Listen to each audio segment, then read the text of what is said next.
So ಈಗ ಮೊದಲನೇದಾಗಿ ನಾನು ಫಸ್ಟ್ ಈ ವಿಚಾರದ ಬಗ್ಗೆನೇ ಒಂದಷ್ಟು ಕ್ಲಾರಿಟಿಯನ್ನು ಕೊಡಿಸ್ಬಿಡ್ತೀನಿ. ನಮ್ಮ ಜೊತೆ ಆರ್ಥಿಕ ತಜ್ಞರಾಗಿರ್ತಕ್ಕಂಥ ವಿಜಯ್ ರಾಜೇಶ್ ಅವರಿದ್ದಾರೆ. ಫಸ್ಟ್ ಅವ್ರನ್ನ ವೆಲ್ಕಮ್ ಮಾಡ್ತೀನಿ. ಸರ್ ನಮಸ್ಕಾರ, ಕಾರ್ಯಕ್ರಮಕ್ಕೆ ತಮಗೆ ಸ್ವಾಗತ. ಒಂಚೂರು ನಮ್ಮ ವೀಕ್ಷಕರಿಗೆ ಅರ್ಥ ಆಗೋ ರೀತಿಯಲ್ಲಿ ಇದನ್ನು ದಯವಿಟ್ಟು ಈ ಟೇಬಲ್ನ ಎಕ್ಸ್ಪ್ಲೈನ್ ಮಾಡಿಬಿಡಿ ಸರ್. ಓಕೆ, ಮೊದಲನೇದಾಗಿ ಬಹಳ ದಿನಗಳಿಂದ ನಮಗಿದ್ದಂತಹ ನಿರೀಕ್ಷೆ ಸ್ಟ್ಯಾಂಡರ್ಡ್ ಡಿಡಕ್ಷನ್ 25,000 ರೂಪಾಯಿ ಜಾಸ್ತಿ ಆಗಿದೆ. ಅಂದರೆ ಮುಂಚೆ 50,000 ರೂಪಾಯಿ ಕಳೀತಾ ಇದ್ವಿ ನೇರವಾಗಿ, ಅದು 25,000 ರೂಪಾಯಿ ಎಕ್ಸ್ಟ್ರಾ ಆಗಿದೆ. ಅಂದರೆ 75,000 ರೂಪಾಯಿಗೆ ಈಗ ತೆರಿಗೆ ಇಲ್ಲ. ಇದು ಬಹಳ ಮುಖ್ಯ ಆಗುತ್ತೆ. ಯಾಕೆ ಅಂತ ನಾನು ನಂತರ ಬರ್ತೀನಿ. ಇನ್ನೊಂದು ಬಂದ್ಬಿಟ್ಟು ಟ್ಯಾಕ್ಸ್ ಸ್ಲ್ಯಾಬ್ಸ್ನಲ್ಲಿ ಏನಾಗಿದೆ ಅಂತಂದರೆ ಸುಮಾರು 1 ಲಕ್ಷದಷ್ಟು ಜಾಸ್ತಿ ಮಾಡಿದ್ದಾರೆ. ಅಂದರೆ ಮುಂಚೆ ಏನಿತ್ತಪ್ಪ ಅಂದರೆ 0 ಅಂದರೆ 3 ಲಕ್ಷದವರೆಗೆ ಆದಾಯಕ್ಕೆ ತೆರಿಗೆ ಇಲ್ಲ, 3 ರಿಂದ 6 ಲಕ್ಷಕ್ಕೆ 5% ಇತ್ತು, ಈಗ 7 ಲಕ್ಷಕ್ಕೆ ಮಾಡಿದ್ದಾರೆ. ಅಂದ್ರೆ 1 ಲಕ್ಷ ಇನ್ಕ್ರೀಸ್ ಮಾಡಿದ್ದಾರೆ. ಮುಂಚೆ 6 ರಿಂದ 9 ಲಕ್ಷಕ್ಕೆ 10% ಇತ್ತು, ಅದು ಈಗ 7 ರಿಂದ 10 ಲಕ್ಷ ಮಾಡಿದ್ದಾರೆ. ಸ್ಲ್ಯಾಬ್ಸ್ 1 ಲಕ್ಷಕ್ಕೆ ಜಾಸ್ತಿ ಮಾಡಿದ್ದಾರೆ. ಇದು ಅನುಕೂಲ ಆಗುತ್ತೆ. ಆಮೇಲೆ ಈಗ 10 ರಿಂದ 12 ಅದು ಸರಿ ಇದೆ, 15 ಇದೆ, 12 ರಿಂದ 15 20, 15 ಮೇಲ್ಪಟ್ಟು 30 ಇದೆ. ಇದಲ್ಲದೆ ನಿಮ್ಮ ಆದಾಯ ಬರೀ 7 ಲಕ್ಷದ ಒಳಗಡೆ ಇದ್ದರೆ ನಿಮಗೆ 1 ರೂಪಾಯಿ ಟ್ಯಾಕ್ಸ್ ಇಲ್ಲ, ಅದು ಮುಂದುವರಿಯುತ್ತೆ. ಇದು ಬಹಳ ಮುಖ್ಯ. ಯಾಕೆ ಅಂತಂದರೆ ನಿಮ್ಮ ಆದಾಯ 7,75,000 ರೂಪಾಯಿ ಇದ್ದರೂ ಕೂಡ 75,000 ರೂಪಾಯಿ ನಾವು ಸ್ಟ್ಯಾಂಡರ್ಡ್ ಡಿಡಕ್ಷನ್ ಅಂತ ಕೊಡ್ತೀವಿ, 7 ಲಕ್ಷಕ್ಕೆ ತೆರಿಗೆ ಇಲ್ಲ. ಇದು ಹೇಗೆ ಅಪ್ಲೈ ಆಗುತ್ತೆ ಅಂತಂದರೆ ನಿಮ್ಮ ಆದಾಯ ಸ್ಟ್ಯಾಂಡರ್ಡ್ ಡಿಡಕ್ಷನ್ ಆದ ನಂತರ 7 ಲಕ್ಷ ಮೀರಿದಾಗ ಏನಾಗುತ್ತೆ, ಮತ್ತೆ 3 ಲಕ್ಷದಿಂದ ನಾವು ಕ್ಯಾಲ್ಕುಲೇಟ್ ಮಾಡ್ಕೊಂಡು ಪೇ ಮಾಡ್ಕೊಂಡು ಬರ್ತಾ ಇರ್ತೀವಿ. ಇದು ಆ ರೀತಿ ಆಗುತ್ತೆ. ಹಾಗಾಗಿ ಇದು ಬಹಳ ಇಂಪಾರ್ಟೆಂಟು. ಏನಂತಂದ್ರೆ ಸರ್ಕಾರದ ಉದ್ದೇಶನೇ ಈ ನಮ್ಮ ಕೆಳವರ್ಗದ ಸಂಬಳ ವರ್ಗದವ್ರಿಗೆ ಹಣ ಕೈನಲ್ಲಿ ಉಳಿಬೇಕು ಅನ್ನೋ ಉದ್ದೇಶದಿಂದ ಇದನ್ನು ಮಾಡಿರೋದು.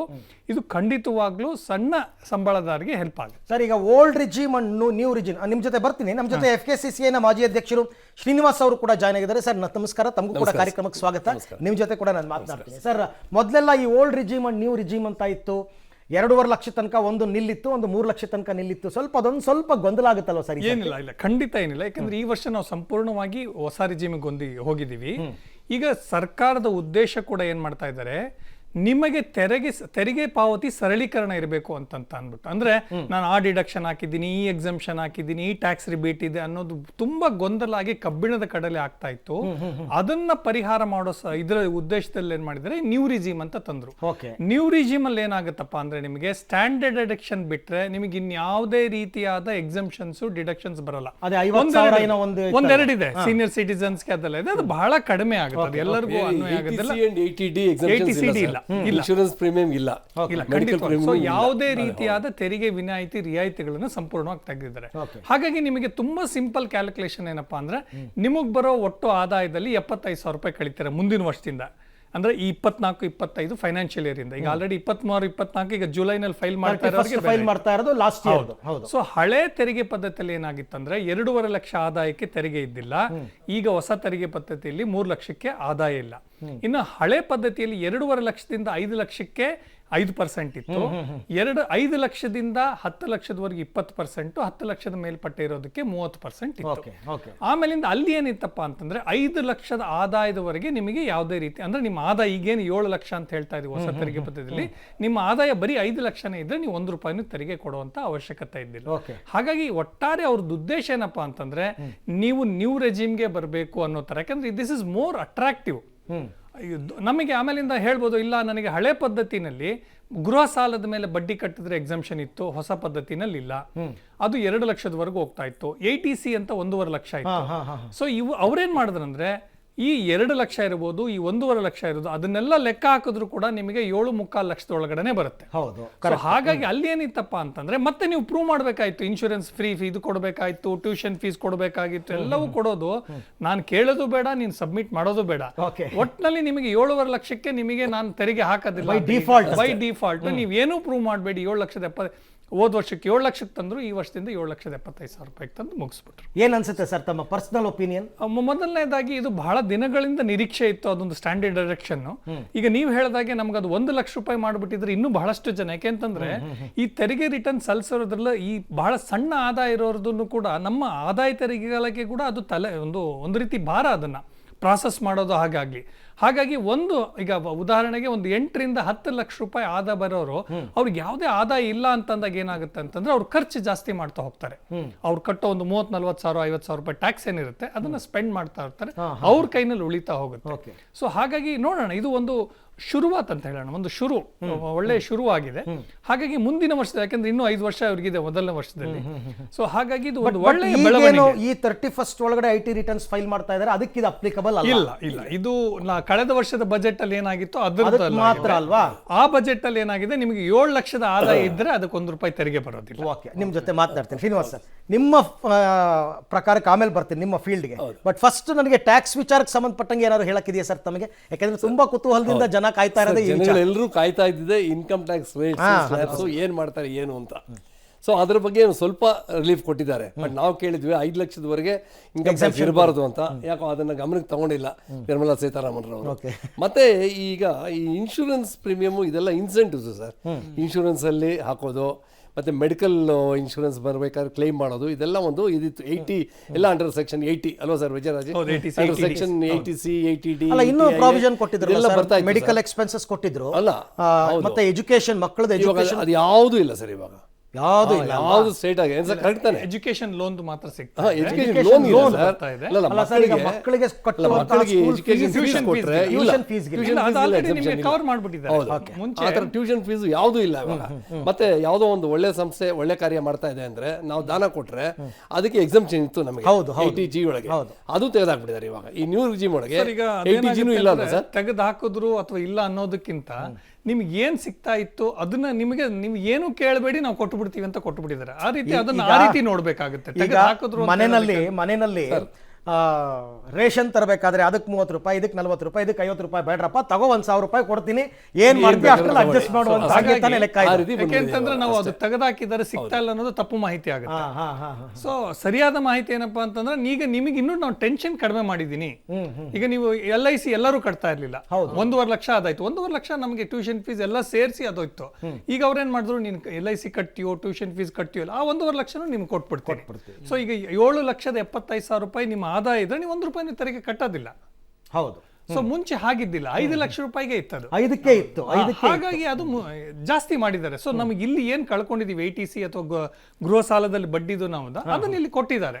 ಅಂದ್ರೆ ಅದನ್ನ ಒಂದಲ್ಲ ಇನ್ನೊಂದು ರೂಪದಲ್ಲಿ ಕೊಟ್ಟಿದ್ದಾರೆ, ಇನ್ನೊಂದು ರೂಪದಲ್ಲಿ ಕೊಟ್ಟಿದ್ದಾರೆ. ಅವಾಗ ಏನು ಎನ್ಹಾನ್ಸ್ಮೆಂಟ್ ಏನು ಮಾಡೋಕ್ಕಾಗಲಿಲ್ಲ.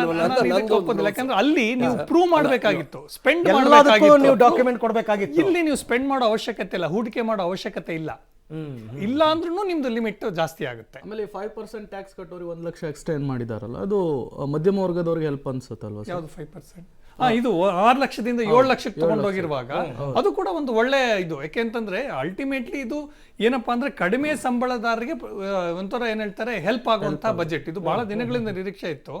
ನಾನು ಅನ್ಕೊಳ್ತಾ ಇರೋದು ಯಾಕೆ ಇವರು ಫೆಬ್ರವರಿನಲ್ಲಿ ಮಾಡ್ಲಿಲ್ಲ ಅಂತ ಅಂದ್ಬಿಟ್ಟು. ಯಾಕಂದ್ರೆ ಜನಪ್ರಿಯನೇ ಇದು ಒಂದು ರೀತಿ ಹೇಳ್ಬೇಕಂತಂದ್ರೆ, ಜನಪ್ರಿಯ ಬಜೆಟ್, ಅದು ಜನಪರ ಬಜೆಟ್ ಕೂಡ ಅದು. ಯಾಕಂದ್ರೆ ಬಹಳ ದಿನಗಳಿಂದ ಸ್ಟ್ಯಾಂಡರ್ಡ್ ಡಿಡಕ್ಷನ್ ಕೂಡ ಇನ್ಕ್ರೀಸ್ ಮಾಡಿ ಆಗ್ಬೇಕು ಅಂತ ಬಹಳ. ಇನ್ನು ಅದು ಬಿಟ್ಟು ಬಹಳಷ್ಟು ತೆರಿಗೆ ಸುಧಾರಣೆಗಳಿದೆ. ಈಗ ಅವ್ರು ಬಹಳಷ್ಟು ಓದಿದ್ರೆ ಏನಪ್ಪಾ ಅಂತಂದ್ರೆ ಯಾವ್ಯಾವ್ದು ನಮ್ಮ ಡಿಸ್ಪ್ಯೂಟ್ಸ್ ಇರೋದು, ಆ ಥರದಕ್ಕೆ ಏನೇನು ಮಾಡಿದೀವಿ ಅಂತ ಅಂದ್ಬಿಟ್ಟು. ಆಮೇಲೆ ಇದು ಸಣ್ಣದಾಗಿ ಶೇರ್ ಟ್ರಾನ್ಸಾಕ್ಷನ್ ಅಲ್ಲಿ ಜನ ಹೆಚ್ಚು ಪಾರ್ಟಿಸಿಪೇಟ್ ಮಾಡಿ ಪೋಸ್ಟ್ ಕರೋನಾ ಸ್ವಲ್ಪ ಪ್ರಾಫಿಟ್ಗಳು ಮಾಡ್ತಾ ಇದ್ದಾರೆ. ಅದಕ್ಕಾಗಿ ಒಂದು 2.5% ಅವರು ಜಾಸ್ತಿ ಮಾಡಿದ್ದಾರೆ. ಅಲ್ಲಿ ಸ್ವಲ್ಪ ನಿಮಗೆ ಒಂದು IT ರಿಟರ್ನ್ಸ್ ತಡ ಆದ್ರೆ ಮೊದಲು ಸ್ವಲ್ಪ ದಂಡ ಹಾಕ್ತಾ ಇದ್ದಾರೆ. ಹೌದು, ಈ ಸರ್ತಿ ದಂಡವನ್ನ ತೆಗೆದಿದ್ದಾರೆ. ಆತರ ಶುಲ್ಕ ಯಾವ್ದು ಕಟ್ಟದ್ ಬೇಕಾಗಿಲ್ಲ ಅಂತ ಅನ್ಬಿಟ್ಟು. ಸರ್, ಇನ್ಕಮ್ ಟ್ಯಾಕ್ಸ್ ನೊಳಗೆ ತೊಂದರೆನೇ IT ರಿಟರ್ನ್ಸ್ ಅಲ್ಲ ಸರ್, ಈ TDS TCS ಇವೆರಡು ಬಹಳ ತೊಂದರೆ ಇರೋ ವಿಷಯಗಳು. ಅದು ಯಾವ್ದ್ರೊಳಗೆ ಕಳಿಬೇಕು, ಅವ್ರು ಯಾರು ಕಳೆದಿರೋದು ಸರಿ ಇರೋದಿಲ್ಲ, ಅದರಲ್ಲಿ ರಿಫ್ಲೆಕ್ಟ್ ಆಗೋದಿಲ್ಲ. ಅದೆಲ್ಲ ಸದ್ಯಕ್ಕೆ ಅದೇನು ಅಂದ್ರೆ ಅದ್ರ ಮೇಲೆ ಪಿನಲ್ ಪ್ರೊಸೀಡಿಂಗ್ಸ್ ಇಲ್ಲ ಅಂತ ಹೇಳಿದ್ದಾರೆ. ಮತ್ತಷ್ಟೊಂದು ಸರಳೀಕರಣ ಮಾಡಿದ್ದೀವಿ. TDS ವಾಲಂಟರಿ ಕೆಲವರು ತಪ್ಪಾಗಿದ್ರು ಕೂಡ ಸರಿಪಡಿಸಿಕೊಟ್ಟಿದ್ದಾರೆ. ಅದನ್ನ ಅವರು ಆ ತರ ಇರಲಿಲ್ಲ. TDS ತಪ್ಪು ಅಂದ್ರೆ ದಿನಕ್ಕೆ 100 ರೂಪಾಯಿ ಪೆನಾಲ್ಟಿ ಇತ್ತು. ದಿನಕ್ಕೆ 100 ರೂಪಾಯಿ ಪೆನಾಲ್ಟಿ ಇದ್ದು ಅದು ತೆಗೆದಾಕಿದ್ದಾರೆ. ಇವಾಗ ಕ್ರಿಮಿನಲ್ ಪ್ರೊಸೀಡಿಂಗ್ಸ್ ಇಲ್ಲ ಅಂತ ಹೇಳಿದ್ದಾರೆ. ಒಂದು ರೀತಿ ಒಳ್ಳೇದು. ಅಂದ್ರೆ ಸಿಂಪಲ್ ಆಗಿ ಹೇಳಬೇಕು ಅಂದ್ರೆ ಈಗ ಈ TDS ಪ್ರಕ್ರಿಯೆ ಏನಿದೆ ಅದನ್ನ ಮತ್ತಷ್ಟು ಸರಳೀಕರಣ ಮಾಡಿದ್ದಾರೆ ಅಂತ ಹೇಳ್ಬೇಕು ಸರ್. ಆಮೇಲೆ ಹೂಡಿಕೆದಾರರಿಗೆ ಏಜೆಂಟ್ ಟ್ಯಾಕ್ಸ್ ರದ್ದು ಮಾಡಿದಾರಲ್ಲ, ಅದು ಹೇಗೆ ಹೆಲ್ಪ್ ಆಗುತ್ತೆ ಅಂತ ಸರ್? ಈಗ ಏನಾಗುತ್ತೆ ಅಂತಂದ್ರೆ ಅಲ್ಟಿಮೇಟ್ ಐಡಿಯಾ ಏನಕ್ಕೆ ಅನ್ನೋದು ಉದ್ದೇಶ ನೋಡ್ಬೇಕಾಗುತ್ತೆ. ಈಗ STTನೂ ಕೂಡ ಕಡಿಮೆ ಮಾಡಿದ್ದಾರೆ ಕೆಲವರು. ಫೈನಲಿ ಜನಗಳ ಕೈನಲ್ಲಿ ದುಡ್ಡು ಸಿಕ್ಕಿದಾಗ ನಿಮಗೆ ಆರ್ಥಿಕತೆ ಬಲವಾಗ್ತಾ ಹೋಗುತ್ತೆ. ಜನಗಳ ದುಡ್ಡು ಇದೆ ಅಂದ್ರೆ ಅವ್ರು ಖರ್ಚು ಮಾಡ್ತಾರೆ ಅನ್ನೋದಕ್ಕೋಸ್ಕರ. ಹಾಗಾಗಿ ಅವ್ರೇನ್ ಮಾಡಿದ್ದಾರೆ, ಒಂದು ಟ್ಯಾಕ್ಸ್ ಹಾಕೋದು ಬೇರೆ, ಇನ್ನೊಂದು TDS TCS ಈ ಟ್ರಾನ್ಸಾಕ್ಷನ್ ಟ್ಯಾಕ್ಸ್ಗಳೆಲ್ಲ ಏನಾಗ್ತಾಗತ್ತಪ್ಪ ಅಂದ್ರೆ ಜನಗಳ ಕೈನಲ್ಲಿ ದುಡ್ಡು ಬರೋದನ್ನ ಕಡಿಮೆ ಮಾಡುತ್ತೆ. ನನಗೆ ಆದಾಯ ಆದ್ಮೇಲೆ ಟ್ಯಾಕ್ಸ್ ಕಟ್ಟೋದು ಬೇರೆ ಅದು. ಯಾಕೆ ಅಂತಂದ್ರೆ ನಾವು ತೆರಿಗೆನೆ ಕಟ್ಟಲ್ಲ ಅಂತಂದ್ರೆ ಸಮಸ್ಯೆ ಆಗುತ್ತೆ ದೇಶ ಹೆಂಗೆ ನಡೆಸೋದು. ಆದ್ರೆ ತೆರಿಗೆ ಕಟ್ಟಬೇಕಾದ್ರೆ ಸಣ್ಣ ಆದಾಯ ತೆರಿಗೆ ಮಿತಿಲಿರೋರಿಗೆ ಅವ್ರಿಗೆ ಭಾರ ಆಗಬಾರ್ದು, ಹೆಚ್ಚು ಲಾಭ ಮಾಡೋರಿಗೆ ತೆರಿಗೆ ಹಾಕ್ಬೇಕು ಅನ್ನೋದು ಇದು ಒಂದು ಸಾಮಾಜಿಕ ನ್ಯಾಯದಲ್ಲಿ ನಾವು ಹೋಗ್ತಾ ಇದೀವಿ. ಅದನ್ನ ದೃಷ್ಟಿಲಿ ಇಟ್ಕೊಂಡು ಏನ್ ಮಾಡಿದ್ದಾರೆ, ಒಂದು ತೆರಿಗೆ ಪದ್ಧತಿಗಳಲ್ಲಿ ಸರಳೀಕರಣ ಮಾಡಿದ್ದಾರೆ.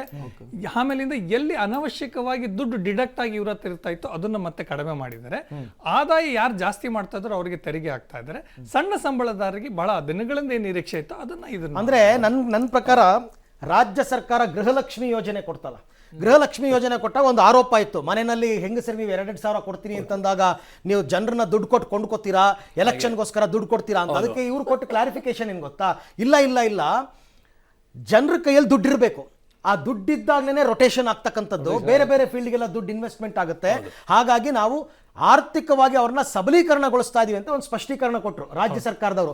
ಇದು ಅಷ್ಟೇನೆ ಹೆಂಗ್ ನೋಡಕ್ ಹೋದ್ರೆ ಇಲ್ಲ ಅದು ಬೇರೆ ಆಗುತ್ತೆ, ಇದು ಬೇರೆ ಆಗುತ್ತೆ ಸರ್. ಇಲ್ಲಿ ಅಲ್ಲೇನಾಗುತ್ತೆ, ನೀವು ಬ್ಲಾಂಕೆಟ್ ಆಗಿ ಕೊಡ್ತಾ ಇದ್ದೀರಾ, ನನಗೆ ಅದು ಅವಶ್ಯಕತೆ ಇದೆಯೋ ಅನವಶ್ಯಕತೆ ಇದೆಯೋ ನನಗೆಲ್ಲರಿಗೂ ದುಡ್ಡು ಬರ್ತಾ ಇದೆ.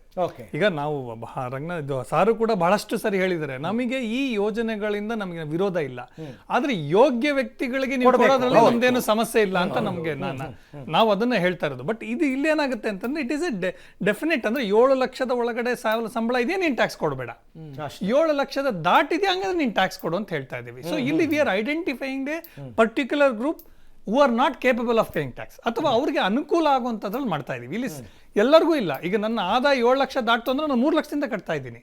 ಹೌದೌದು ಕರೆಕ್ಟ್. ಆದ್ರೆ ನನ್ನ ಆದಾಯ ಬರೀ 7 ಲಕ್ಷದ ಒಳಗಡೆ ಅಂದ್ರೆ ನಾನು 1 ರೂಪಾಯಿ ಟ್ಯಾಕ್ಸ್ ಕಟ್ಟಲ್ಲ.